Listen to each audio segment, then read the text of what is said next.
What's good with y'all boys, man? I ain't watched no killing shit in a while, bro. That sound crazy, but moments after Brody killing his roommate. Let's check it out, bro. We just gonna watch it like a TV show. You better come down these fucking stairs and show me your hands. You better show me your fucking hands. I'm deaf. I got a gun right there. Cowboys. Ball. This is 49-year-old Michael Ralston, and he just had a heated argument that ended in the brutal murder of his roommate, Eric Wins. Dude, what the Initially, it seemed Michael had acted in self-defense, but as detectives dug deeper, they uncovered damning evidence that shattered Michael's story and exposed something far more sinister than the innocent, deaf victim he claimed to be. Self-defense, it was self-defense. They were trying to stab me, and he has a stab wound, and I just started shooting. Honestly, it's possible that the guy who's deceased stabbed that guy. Next thing I know, I just heard pow, pow, pow, pow. Yo, who was this big belly naked nigga out here, boy? I hollered, stop banging at my door.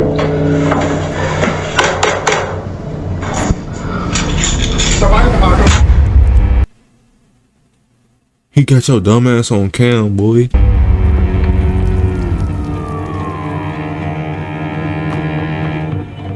Hey. The town of Longview's night of terror would begin when police received a call from a distressed man reporting that shots had been fired during a violent clash between his roommates. The man was pleading for police to show up immediately. Officers would be quickly dispatched, clueless of what they were about to walk into.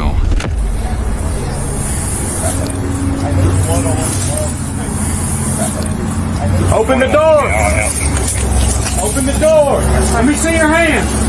Let me see your hands. Walk out. Lay down. Lay down right here. Come out. Lay down. Lay down. Who is this nigga? Lay down. Hey, Longview Police. Longview Police. Longview. I don't know where it's at. Longview Police. Hey, you're good. What happened? What is this door? Don't open that door. Your brother's been shot. Stop.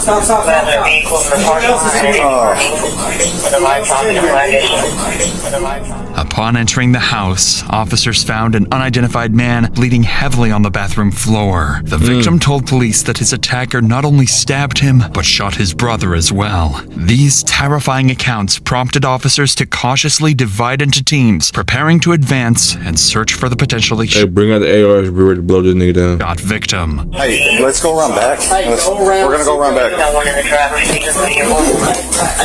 Smart. Flank him. This way. There's a door. Okay, is there? Okay.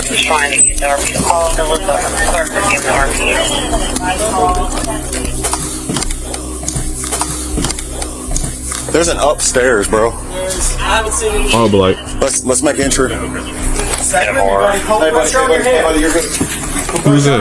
Is that the dude who Officers hurt? entered through the back door. They found a man dead at the bottom of the stairs, just a room away from the other injured victim. This put police on extreme edge as they prepared to move upstairs. Who's up there? Longview Police. Hey, who stabbed you?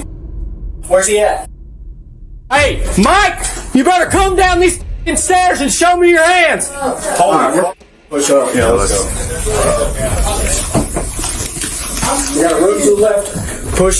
Solomon, push He left. must be tough being a cop, bro. You He better show got a me your job. fucking hands. Like in situations like this, bro, I get your job stressful as fuck, like understandable, bro. Like, how do you gotta proceed with this with big ass balls, nigga? Show me your fucking hands. Hold that. Don't you move. I'm deaf. I got a Gun right there. Don't move. You can't hear me. Don't you move. I won't. You responded to me. I'm deaf. I got a Gun right there. Don't move. This is 51-year-old Michael Ralston, another resident of the building, and the supposed attacker. Don't move. Move, buddy. Don't move. You got him. Yeah. Hold on. Come over here. Hold this. Yeah, I got the gun right here. Did you even shoot that bitch like this, though? Like, if he had the guy downstairs attacked me. Okay. Bang out the door. I opened the door. and he made them fast. All right. Check. Did you check everything? You got locked door? Okay. 2 guys tried to beat me up, and I got my gun and shot him and stuff. Okay, just relax, partner. Relax. Nigga, I'm not believing this shit, boy. You getting caught with this right here. Oh, with this right here. That boy ashy. Relax. I'm beating the... Where's he bleeding at? Michael appeared disoriented and in shock, claiming his 2 roommates had attacked him. He had a clear injury on his arm and looked genuinely panicked, so the officers thought his story might be true. Back downstairs, officers spoke with the wounded victim, Jonathan, who was still alive, but struggling. As he was prepared for transport to the hospital, Jonathan reaffirmed that it was Michael who had attacked him with a knife and claimed that Michael also shot his brother, Eric Wins. This was confusing for the officers, as Michael claimed he acted in self-defense and that Jonathan had attacked first. Both men were pointing fingers at each other. But one thing was clear: someone was lying, and it was up to the detectives to figure out who. It's kind of hard to gather information because... Wait a minute, though. Ain't that other nigga stabbed, bro? Witness came out covered in blood, wearing underwear. He got detained. Turns out to be a witness. He's mentally challenged.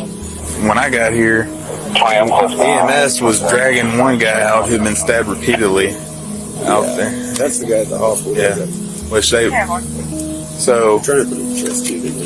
Oh, really? The other guy's just flat deceased. He's back there. Oh, we already do have one like that? Yeah, he's... I wasn't sure. I thought maybe we had these 2. No, he's deceased. He got shot in the head. Damn. So he's gone completely. We know who the actor is? Yeah, the guy at the hospital that Potter's with. The deaf guy. What's that? The deaf guy that Potter's with going to the hospital. He got a severe laceration on his arm. To make sense of the situation, officers needed to establish the circumstances surrounding the shooting and what led up to it. But with Jonathan in critical condition, he was in no state to be interviewed yet. So for now, detectives decided to sit with Michael for a formal interview, hoping his statement could establish a clear timeline of events and shed light on what had really happened. Here's what he told detectives. According to Michael, he was about to go to bed when Eric suddenly started yelling and banging on his door, aggressively trying to pick a fight. Michael stated he had no idea why Eric wanted to fight. Then suddenly, Eric kicked in Michael's door, swinging it wide open. Quickly, Jonathan, Eric's brother, rushed in to attack Michael. They struggled, but Michael was able to pick up his gun and go to reload it. However, Jonathan managed to kick Michael's gun away before any bullets were fired. That, he said, was why he pulled out a knife from his pocket and began stabbing. Throughout his account, he would repeatedly insist, "I was scared for my life. What I did was self-defense." Michael's claims and the lack of evidence to disprove them made the case more challenging for investigators. Additionally, both Eric and Jonathan had criminal histories, with a known history of resolving their conflicts through violence. This gave some weight to the possibility that Michael had actually acted in self-defense. So detectives began meticulously interviewing each resident of the building, hoping to get insights into who may have heard the scuffle or know anything about it, and what they would learn would flip the case upside down. How are you doing? Hey, Considering anyway. I'm okay, I guess. Were you injured or anything? No, man. Okay. Just inconvenience. Sounds like you were very inconvenienced. Okay, you are Cesar? I'm Caesar. Caesar, okay. Yes, sir. This is Cesar Cassiano, the 911 caller who was in contact with dispatchers during the attack. He lives on the second floor, directly across the hall from Michael's room, and would prove to have useful information about the 2 men. Kind of tell me what went on tonight that you know about. I was on the phone talking to a friend of mine in Oklahoma. I heard banging. I thought somebody was knocking on my door. Anyway, when I opened the door, That shit must have been Eric, loud. the gentleman from downstairs, was knocking on his door. And he looked at me and he said, "I'm sorry if I interrupted your evening." I said, I thought you were knocking on my door. No, he says, "I need to talk to Michael." Okay. So I closed my door, got back on the phone, and while I was on the phone, the next thing I heard what sounded like a scuffle. And then I heard several shots. And then I hung up, we disconnected there, and I called 911. I said that there were several shots. I heard somebody yelling and screaming. That sounded like a scuffle. That's all I know. Caesar was the last known individual to have had contact with Michael or Eric in the moments leading up to the shooting, but he doesn't indicate that Eric displayed any heightened aggression or behavior that would justify the use of deadly force. Not only that, but the details Caesar is about to reveal will cast even more skepticism on Michael's self-defense claim. This morning when I left, I saw that Michael he looked really stressed out, but I told Matthew, I said, listen, I've met Eric a few times and I talked to him. And he's not who was the bad guy here? I'm actually lost now. Or posture with you. But he could posture with you if he felt like he wanted to press an issue. And I think by his mannerisms, when he was knocking on Michael's door, that there was an issue bigger than what might have been casually looked at something. And in listening to the girls in the van that live in the building outside of, they said they've been going back and forth for some time. So there was some mounting tension over what, I have no idea. Okay. By sharing these details, Caesar gave detectives crucial insight into the tense relationship between Eric and Michael.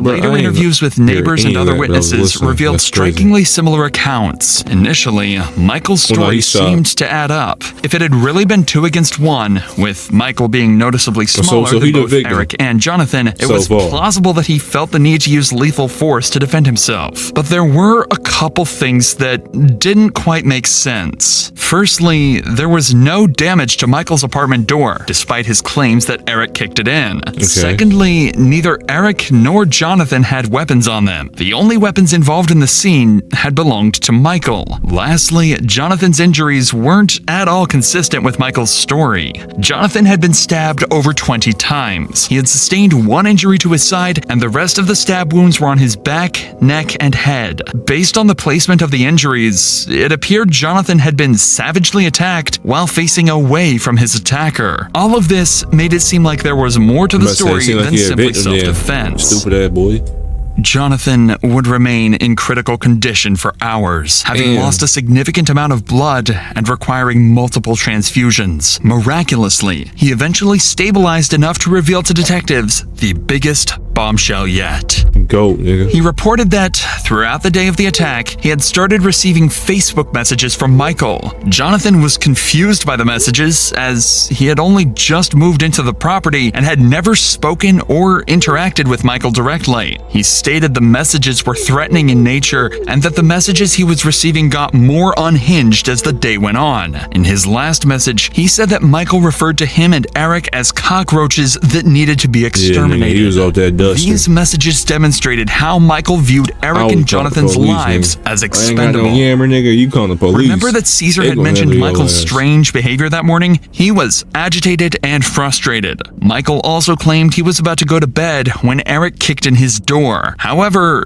going to bed with a loaded gun, an extra clip, and a pocket knife at the ready is more indicative of someone preparing to exterminate a problem rather than simply going to sleep. Michael's story was already seeming to crumble, and when police found their most disturbing lead yet, a clear picture would be painted of the gruesome night.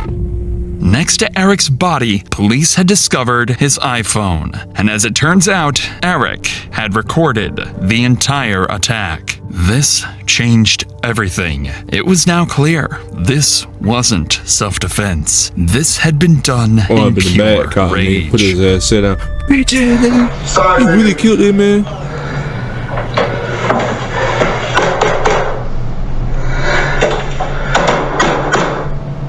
You keep sending messages. I'm trying to answer you. I know you're deaf, so I'm trying to knock, but you can hear me. Quit sending me text messages about stupid shit.